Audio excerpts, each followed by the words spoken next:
Ketika sedang asik mencari kayu bakar, tiba-tiba Devina ingin buang air kecil dan meminta Asa untuk menunggunya. Devina lalu mencari tempat yang sekiranya nyaman untuk menunaikan hajatnya.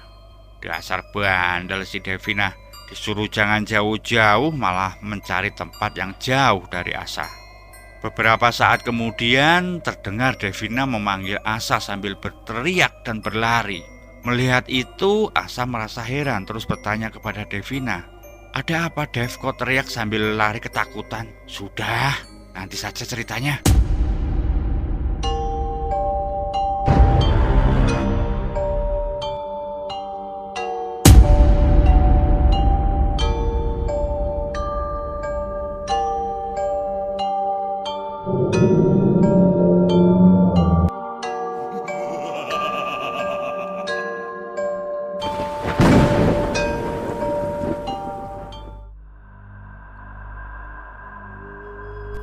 Selamat datang di SM17 Channel. Cerita kali ini mengenai kisah mistis pendakian Gunung Merbabu yang dialami oleh, sebut saja namanya Yuli. Baiklah, ceritanya kita mulai dari sekarang. Aku adalah salah satu anggota Mapala. Ya, boleh dibilang cukup senior karena punya adik 3 angkatan.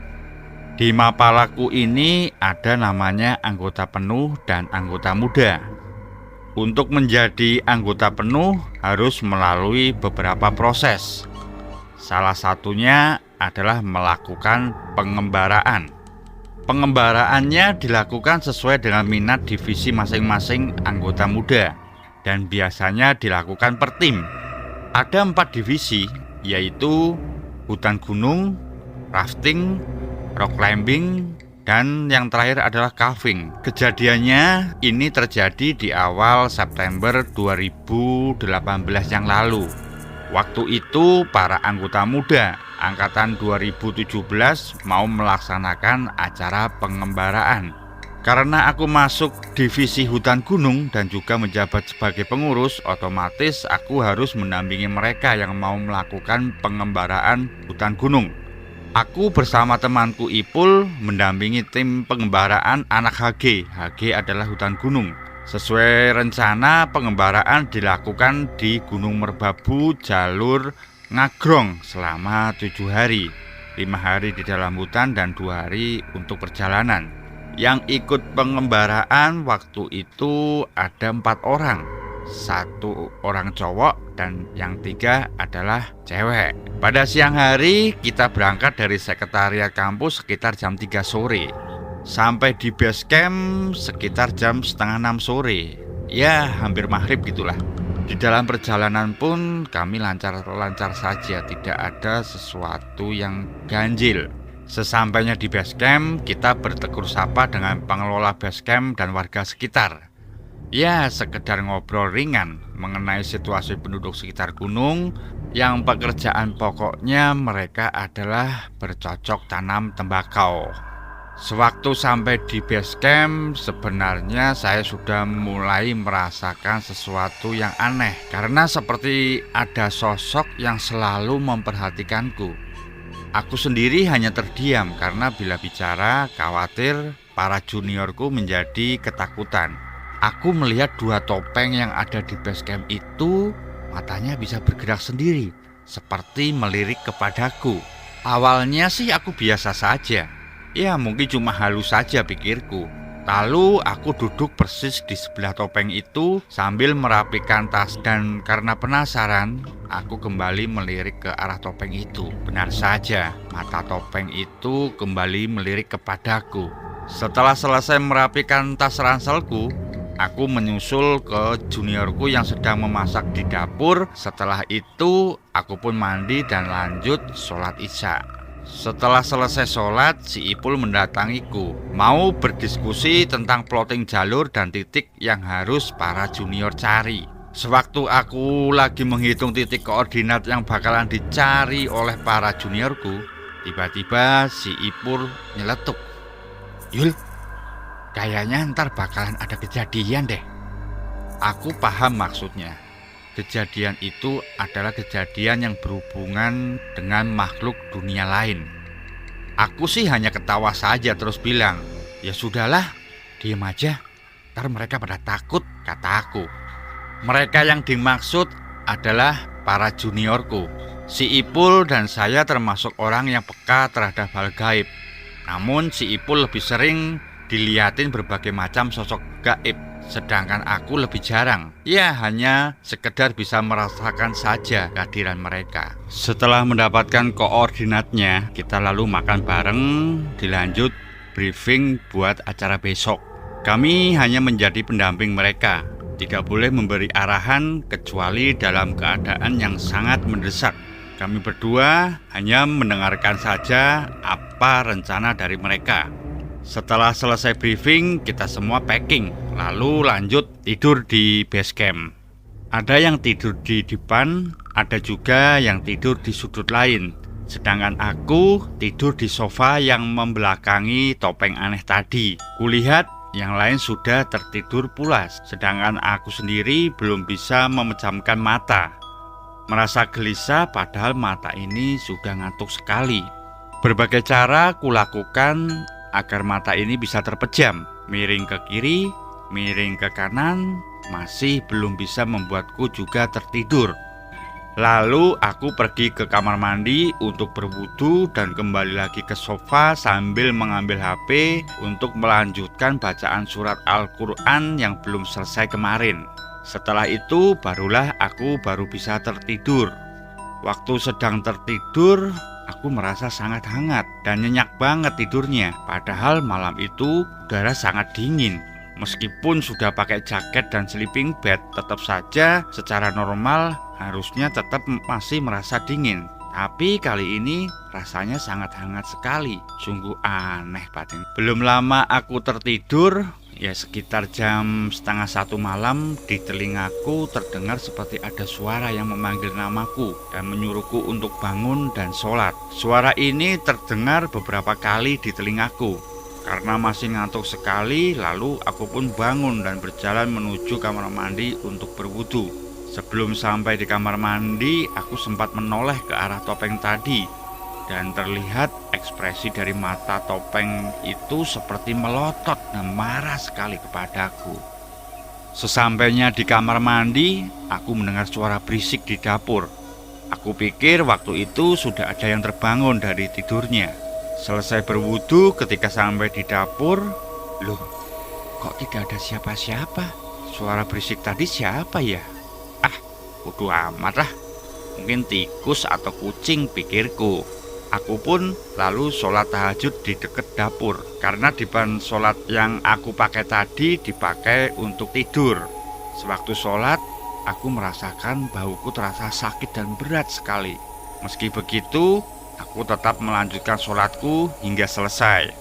Bila bahuku terasa sakit dan berat, biasanya ada makhluk gaib yang energinya sangat besar. Setelah selesai sholat, lalu aku pindah ke sofa tidurku untuk lanjut ngaji sampai subuh, dilanjut sholat subuh. Ketika sholat subuh, bahuku sudah tidak terasa sakit dan berat lagi. Lalu aku membangunkan juniorku untuk sholat dan memasak, sekaligus bersiap-siap karena rencananya kita mulai perjalanan jam 7 pagi. Setelah cewek-cewek tadi selesai memasak, ternyata si Ipul belum bangun juga. Lalu aku bangunkan si Ipul sambil menempelkan nasting yang dingin ke mukanya. Dia pun kaget lalu terbangun. Setelah semuanya selesai sarapan, kami pun bersiap-siap untuk berangkat masuk perkebunan. Di sela-sela perjalanan kami sempatkan untuk mengisi air jerigen di sumur dekat masjid. Setelah mengisi air jerigen, kami pun lanjut perjalanan kembali. Setelah masuk perkebunan agak jauh, kita istirahat dahulu. Karena karier yang kami bawa benar-benar full logistik sehingga terasa masih sangat berat.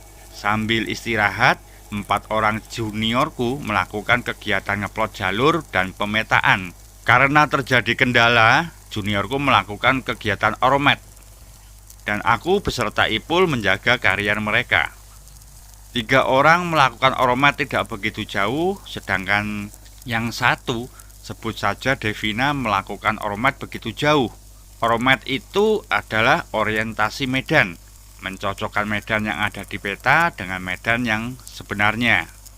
3 orang telah kembali, sedangkan Devina belum kembali juga. Tak berselang lama, terlihat Devina berlari kencang sambil ketakutan. Melihat itu, kami yang sedang santai menjadi kaget. Lalu, aku dan Ipul bertanya kepadanya, "Ada apa, Dev? Kok berlari kencang sambil ketakutan?" Setelah mengatur napasnya yang ngos-ngosan, dia lalu bercerita. Katanya tadi dia melihat ada orang, tapi sosoknya nggak jelas. Bentuknya hitam besar. Awalnya seperti teriak, "Woi!" Lalu Devina mencoba mencari asal suara tadi.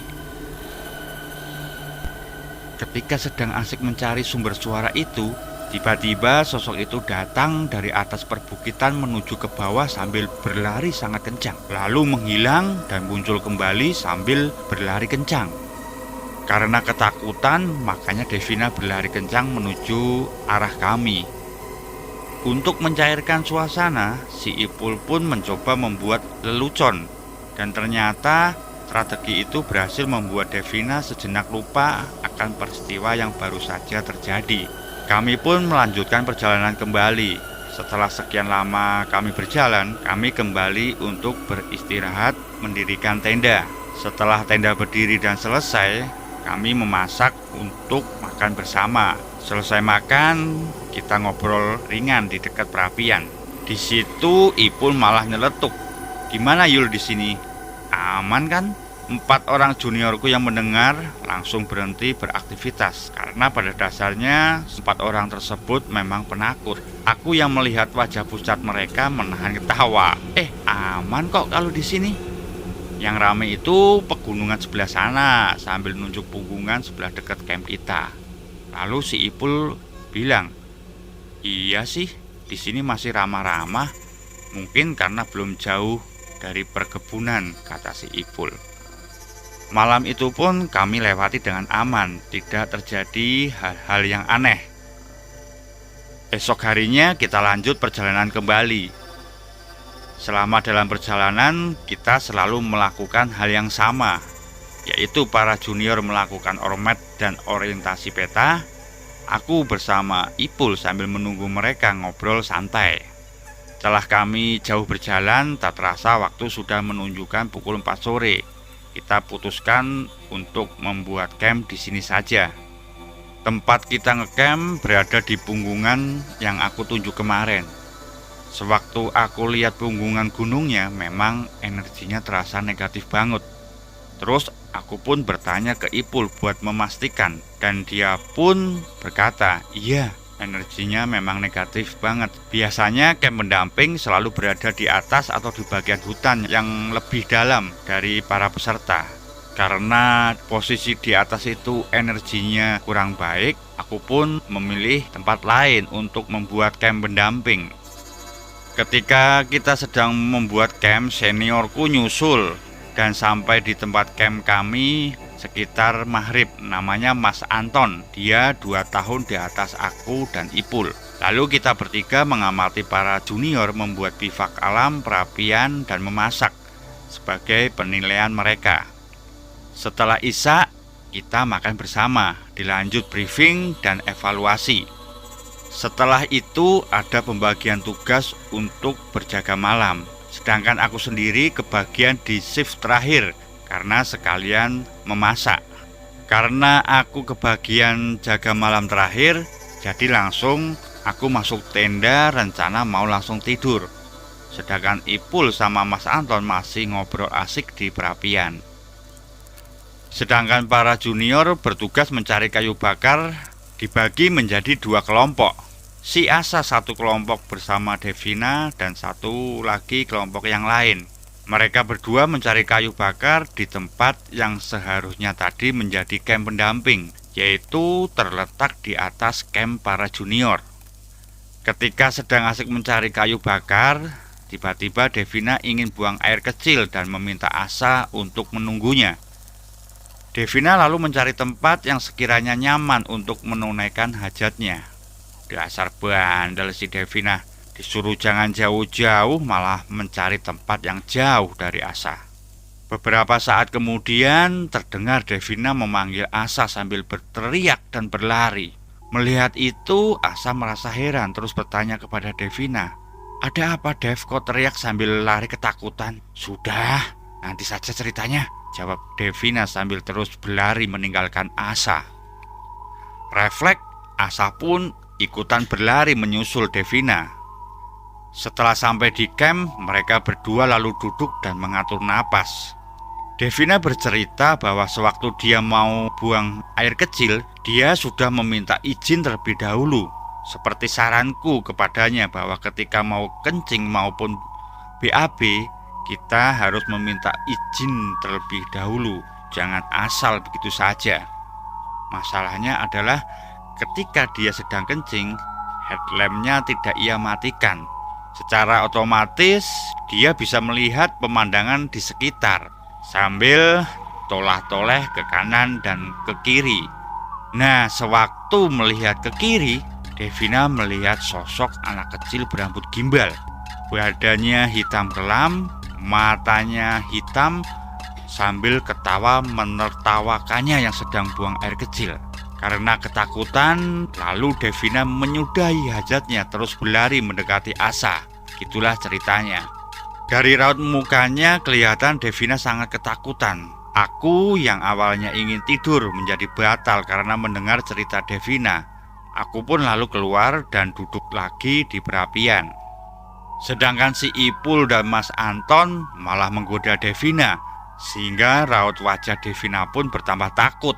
Karena merasa kasihan, aku lalu mendekatinya dan memberikan air untuk diminum agar Devina menjadi lebih tenang.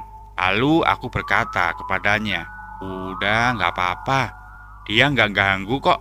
Dia cuma ingin kenalan sama kamu," kataku. Di situ teman-teman yang lain terus menggoda Devina. Terlihat Devina berangsur-angsur mulai tenang. Ya, dia terkadang ikut ketawa bersama teman-temannya yang sedang menggoda. Melihat keadaan itu, aku pun masuk kembali ke dalam tenda untuk melanjutkan niatku yang sebelumnya tertunda. Besoknya kita lanjut perjalanan kembali. Perjalanan kali ini menempuh jarak yang lumayan jauh dan kondisi hutannya makin lebat. Terlihat jelas kalau wilayah ini jarang sekali dilewati para pendaki karena memang sebenarnya jalur ini telah ditutup. Dalam perjalanan para junior tidak diperbolehkan mengikuti jalur. Kami pun akhirnya melipir ke hutan. Sekitar jam 1-an kita beristirahat untuk makan siang di dekat rumpun bambu. Nah, di rumpun itulah aku merasakan auranya tidak menyenangkan. Aku dan Ipul berusaha bersikap biasa saja. Setelah makan siang, si Ipul bertanya ke para junior, kalian ngeplot sungai di mana?" "Seharusnya di sini, Mas, tapi nggak ada. Cuma lembah saja adanya," jawab mereka. "Kenapa tidak mencari sumber air yang lain?" kata si Ipul. Lalu si Asa menjawab, "Ini sudah jam 2, Mas. Kita kan mau bikin para-para. Para-para itu adalah rumah mirip pohon. Takutnya kalau nyari sumber air lagi, kita kehabisan waktu. Lagian jerigen kita juga masih ada 2 yang terisi penuh. Cukuplah buat malam ini." "Ya sudah, terserah kalian saja," kata si Ipul. Ipul pun mendatangiku sambil berkata, "Yul, kayaknya kita harus nyari sumber air. Toh masih jam 2. Kita bikin tenda kan cuma sebentar."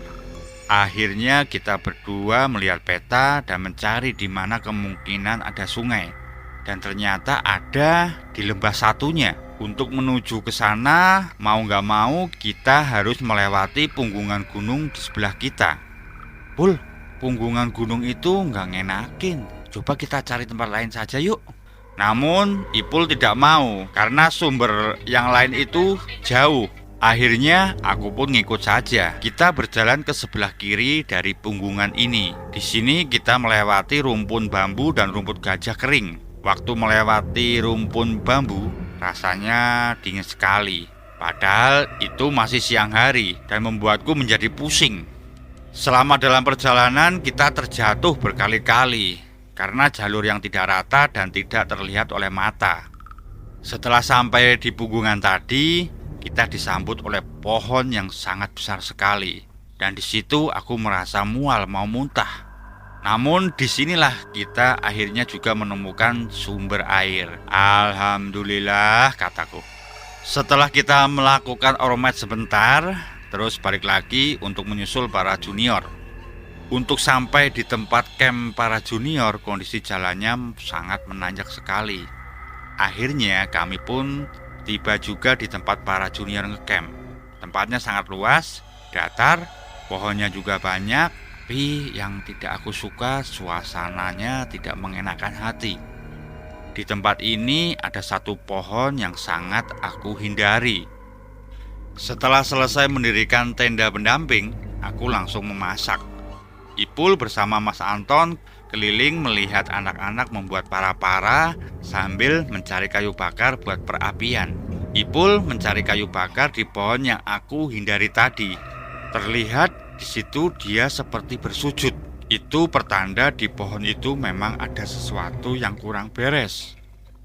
Setelah sujud, terus dia mendekati aku sambil membawa kayu bakar dan berkata, "Yul, kamu mau ke sana enggak?" "Ke pohon yang tadi," jawabku. "Nanti aku kenalkan sama mbaknya," kata si Ipul. "Oh enggak, mending aku masak," jawabku sambil pergi bergegas untuk sholat di tempat yang telah dibuat oleh Ipul.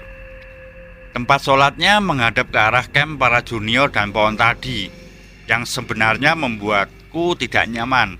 Ketika sholat pun punggungku terasa panas, pundak ini terasa berat dan sakit. Selesai sholat, aku kembali mengawasi para junior dilanjut makan malam, evaluasi, dan briefing.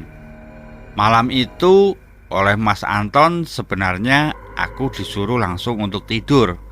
Namun aku menolaknya. Si Asa dan Wahyu sedang mencari kayu bakar di dekat pohon besar tadi. Lumayan lama mereka mencari kayu bakar karena harus memotong pohon yang kering yang ukurannya cukup besar. Setelah mendapatkan kayunya, mereka berlarian ke arah kita yang lagi asik ngobrol di dekat perapian. Ketika ditanya kenapa mereka berlarian, dijawab oleh mereka, "Tidak apa-apa, Mas." Padahal kelihatan sekali dari raut wajahnya kalau mereka sedang ketakutan. Besok paginya kita tidak jalan, hanya melakukan aktivitas ngecamp statis. Para junior mengganti camp mereka menjadi camp bivak alam. Tugas kita sebagai pendamping hanya mengontrol apakah yang dibuat benar atau tidak.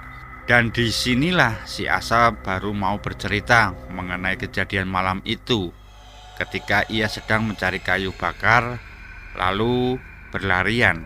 Ternyata dia bersama Wahyu ditertawakan oleh sosok kuntilanak yang ada di pohon besar itu.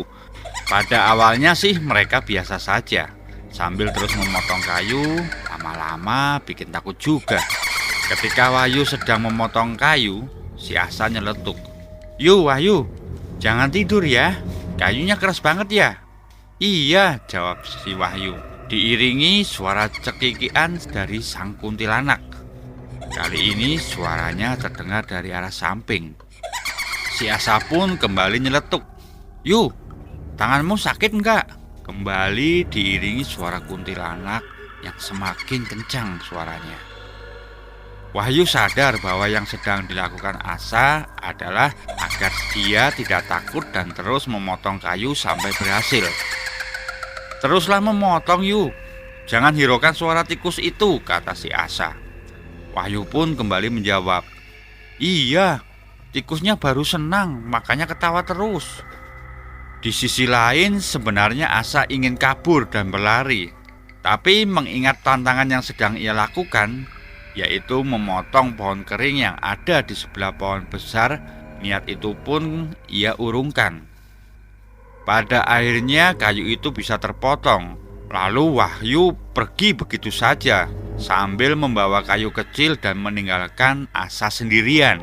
Melihat itu, Asa pun berteriak minta ditungguin. Dan kembali terdengar suara kuntilanak tertawa cekikian seolah-olah senang melihat Asa ditinggal sendirian oleh Wahyu. Meski mendengar teriakan Asa, si Wahyu seolah-olah tidak peduli.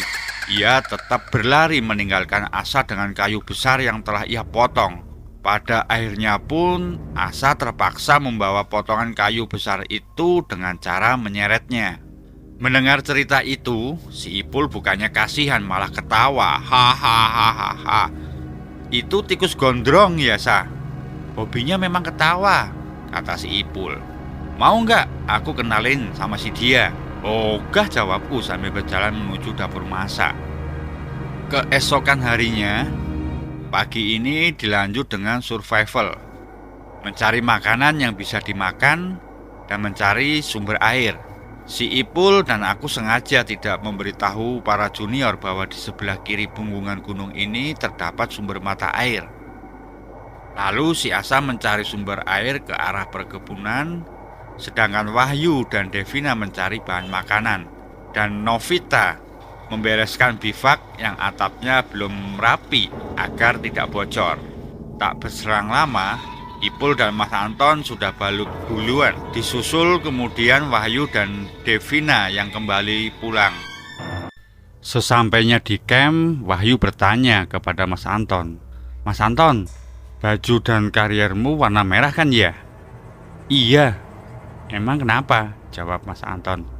Tadi Mas ngapain sendirian sambil bawa karier merah ke punggungan sebelah? Loh, kita bertiga pun menjadi kaget, saling melihat satu sama lain. Perasaan Mas Anton ngambil air nggak bawa karier, dan dia juga bareng dengan si Ipul. Kamu yakin ngelihat aku? Kata Mas Anton. Lah, terus kalau bukan Mas Anton, lalu siapa? Kan tidak ada pendaki lain di sini yang pakai baju dan karier merah selain Mas Anton. Lagian di sini juga bukan jalur pendakian. Jalur ini telah resmi ditutup.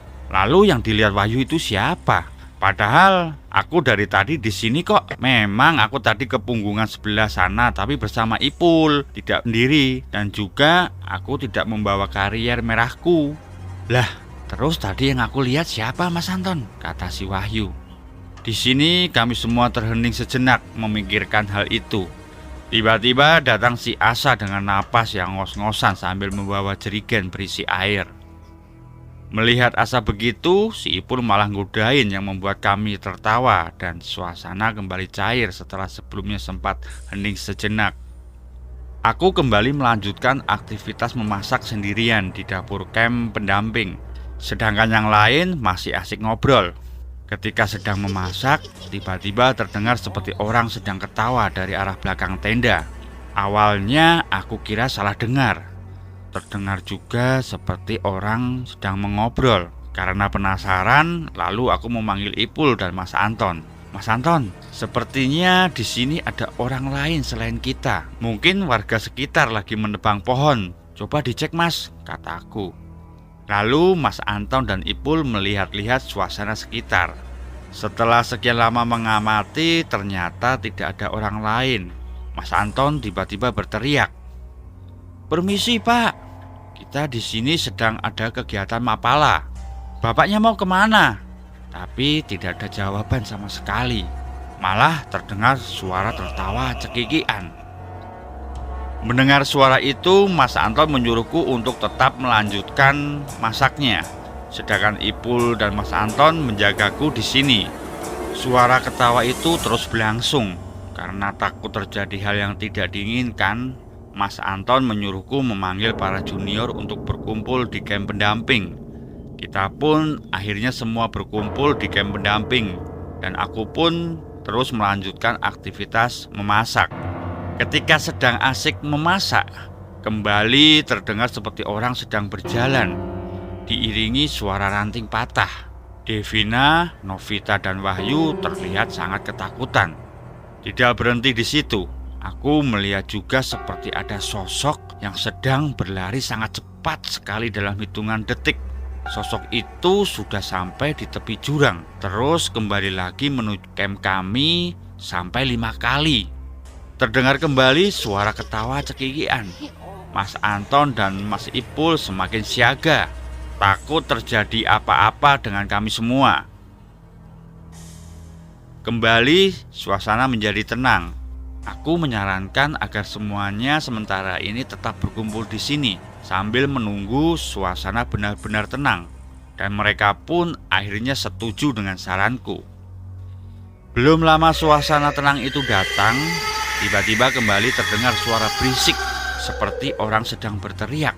Persis seperti orang sedang melakukan peperangan zaman kerajaan dahulu. Karena terdengar banyak sekali suara kuda berlarian dari berbagai arah. Mendengar itu, aku, Mas Anton, dan Ipul kembali lagi bersiaga untuk mengantisipasi hal buruk yang terjadi. Ya, karena bagaimanapun juga keselamatan para junior adalah tanggung jawab kami. Para junior ditugaskan untuk membuat api sebagai antisipasi bila benar ada serangan dari binatang buas. Semakin lama suara itu semakin mendekat, seperti sedang mengepung kami dari berbagai arah. Mas Anton dan Ipul semakin tegang. Senjata yang ada di tangannya digenggam semakin erat. Aku sendiri semakin kencang dalam berdoa. Ya Tuhan, ada serangan apakah ini? Meskipun terdengar suara seperti orang sedang berperang, sebenarnya sepanjang mata kami melihat hanyalah rumput ilalang yang sedang bergoyang. Semakin lama semakin dekat suara itu hingga membuat kami semua ketakutan. Ketika suara tadi sudah sangat dekat sekali dengan kami, tiba-tiba suara gemuruh tadi hilang begitu saja. Tidak ada jejak dan suara sama sekali. Kembali sunyi sepi seperti tidak terjadi apa-apa. Setelah itu badanku terasa panas dingin dan merasa mau muntah. Mungkin telah terjadi benturan energi yang membuatku jadi begini, pikirku. Setelah dirasa cukup aman, saya menyarankan agar para peserta malam ini kumpul saja di camp darurat yang letaknya persis di samping camp pendamping. Dan mereka pun setuju akan saranku. Malam harinya kita melakukan kegiatan seperti biasa. Makan malam, evaluasi, briefing, terus dilanjut dengan ngobrol santai. Ketika sedang mengobrol santai, aku duduk paling pojok, mengarah persis di mana sosok tadi berlari kencang. Sedang asik-asiknya mengobrol, tiba-tiba aku merasakan telingaku ada yang meniup. Aku pun menjadi kaget, padahal tidak ada siapa-siapa di sampingku. Lalu aku berkata dalam hati, "Sudahlah, tolong jangan ganggu kami. Kita di sini nggak ngapa-ngapain. Kami sedang melakukan pendidikan," batinku. Kembali telingaku ditiup. Karena merasa risih, aku pun terus akhirnya pindah tempat duduk. Duduk di antara Mas Anton dan Ipul. Melihat itu mereka bertanya kepadaku, "Ada apa kok pindah duduknya?" "Ah, tidak apa-apa kok. Di sana dingin. Di sini kan lebih hangat," kataku. Malam itu pun kita semua tidur di perapian. Keesokan harinya kami semua bersiap-siap untuk perjalanan turun, sekalian mempraktekkan materi PPGD. Dan aku sendiri berperan sebagai korbannya. Saya berperan sebagai pendaki yang tersesat, terus jatuh dan pingsan hingga mengalami patah tulang. Para junior pun mempraktekannya, namun sangat lambat dalam menangani. Sampai-sampai aku sendiri sudah menggigil kedinginan, gejala hipotermia. Mataku terasa berat, ngantuk sekali. Padahal dalam kondisi seperti ini, aku tidak boleh tidur. Harus tetap terjaga biar tidak terkena hipotermia. Pada akhirnya tanpa aku sadari, aku telah tertidur dan bermimpi. Dalam mimpiku, aku bisa melihat diriku sendiri yang sedang terbaring di tandu. Tubuhku diselimuti jaket, kaki dan tanganku dibidai. Ku pun bisa melihat aktivitas teman-teman yang lain seperti Mas Anton dan Ipul yang sedang mengobrol, sedangkan yang lain sedang melakukan aktivitas PPGD. Dalam mimpiku seperti ada tangan yang jumlahnya banyak sekali menarikku begitu saja. Aku pun menjadi panik lalu berteriak. Anehnya, mereka semua tidak mendengar teriakanku. Dalam keadaan seperti itu, tiba-tiba terlihat ada cahaya berwarna toska. Cahaya itu terasa hangat sekali menyinari tubuhku, hingga akhirnya aku terbangun dari mimpiku sambil duduk dan menangis. Melihatku menangis, teman-teman yang lain bertanya, "Ada apa kok kamu menangis?" "Ah, tidak apa-apa. Tadi aku tertidur terus bermimpi," jawabku. "Ayo dilanjut kembali," kataku. Aku pun lalu terus dipandu. Dalam perjalanan aku terus berpikir, siapakah cahaya toska tadi? Sampai akhirnya kita pun telah sampai di base camp pas maghrib dengan selamat tanpa kurang apapun. Lalu aku mandi, dilanjut memasak untuk makan malam. Malam harinya seperti biasa kita makan bersama, dilanjut evaluasi dan briefing untuk perjalanan esok hari. Setelah selesai semuanya, kita pun tidur kembali di base camp malam ini karena besok pagi kita akan berangkat pulang. Pagi pun tiba.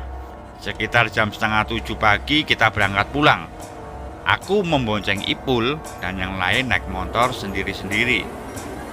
Dalam perjalanan pulang, aku sempatkan diri untuk bertanya ke Ipul. "Pul, memang di setiap orang Jawa selalu ada topeng seperti di base camp itu ya?" "Enggak juga sih, rata-rata memang iya," jawab si Ipul. "Memangnya kenapa?" Aku pun menceritakan kejadian malam itu, bahwa topeng yang ada di base camp itu seperti hidup. Matanya bisa bergerak sendiri dan melotot marah kepadaku. "Oh, itu mungkin si topeng tidak suka akan kehadiranmu. Tepatnya tidak suka atas sosok yang mendampingimu, makanya dia marah kepadamu," kata si Ipul. Dalam perjalanan pulang, badanku terasa lemah sekali seperti mau demam. Padahal sebelumnya aku sehat-sehat saja. Dan kegiatan seperti ini bagiku hal yang biasa. Kenapa sekarang malah mau sakit, pikirku. Saya pun akhirnya bisa sampai di rumah dengan selamat. Suhu tubuhku semakin panas, kepala pusing, pokoknya rasanya campur aduk tidak karuan. Setelah meminum obat, aku pun langsung tertidur. Keesokan harinya, temanku menelpon. Kebetulan temanku ini termasuk orang yang tahu akan hal gaib. Dia sendiri mempunyai jin pendamping. Lalu aku pun bercerita kepadanya mengenai kejadian kemarin.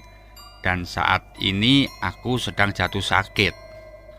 Menurutnya diriku ini mempunyai pendamping gaib yang tanpa aku sadari.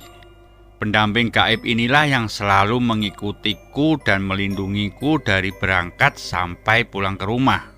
Makanya ketika ada suara seperti sedang terjadi perang pas punggungan gunung, mereka tidak bisa menyerang karena terjadi benturan energi dengan pendampingku ini. Karena kuatnya energi yang mendampingiku, efeknya punggungku terasa sakit dan berat. Dan saat ini kondisi tubuhku baru tidak fit karena kecapean yang mengakibatkan aku sekarang menjadi sakit. Begitulah kata temanku. "Oh begitu," jawabku. "Jadi berkat beliaulah kita semua selamat dari serangan gaib itu." Terjawab sudah semua pertanyaanku mengenai cahaya toska yang datang di mimpiku. Ternyata itu adalah pendamping gaibku yang menolongku ketika banyak tangan yang menarik tubuhku. Beliau juga yang meniup telingaku ketika aku sedang duduk di pojok sendiri kala itu. Maksud beliau adalah agar aku pindah tempat yang lebih aman. Mendengar itu semua, aku sendiri sebenarnya seperti tidak percaya. Cahaya toska itu adalah perwujudan beliau yang selalu menjagaku selama ini. Dari kisah ini, aku jadi banyak belajar. Kita hidup di dunia ini ternyata tidak sendirian, berdampingan dengan makhluk lain yang tak kasat mata. Kita tidak boleh takut karena manusia adalah ciptaan Tuhan yang paling sempurna. Perkuatlah diri kita dengan iman dan takwa. Perbanyaklah zikir dan sholat, karena sesungguhnya kepadanya lah kita memohon dan meminta. Tuhan akan memberikan pertolongan kepada kita melewati berbagai cara yang tidak kita sadari. Jangan tergantung kepada makhluk lain selain kepada Sang Pencipta. Selesai. Terima kasih sudah menonton hingga selesai. Terima kasih kepada Tuhan Yang Maha Esa. Terima kasih juga kepada Yuli yang telah bersedia membagikan pengalamannya ke SM17 Channel. Tak lupa juga buat istri dan keluargaku. Semoga kita semua diberi kesehatan dan rezeki yang selaras, dimudahkan dalam segala hal, kasembatan saking kersaning Gusti ingkang murbeng dumadi. Rahayu.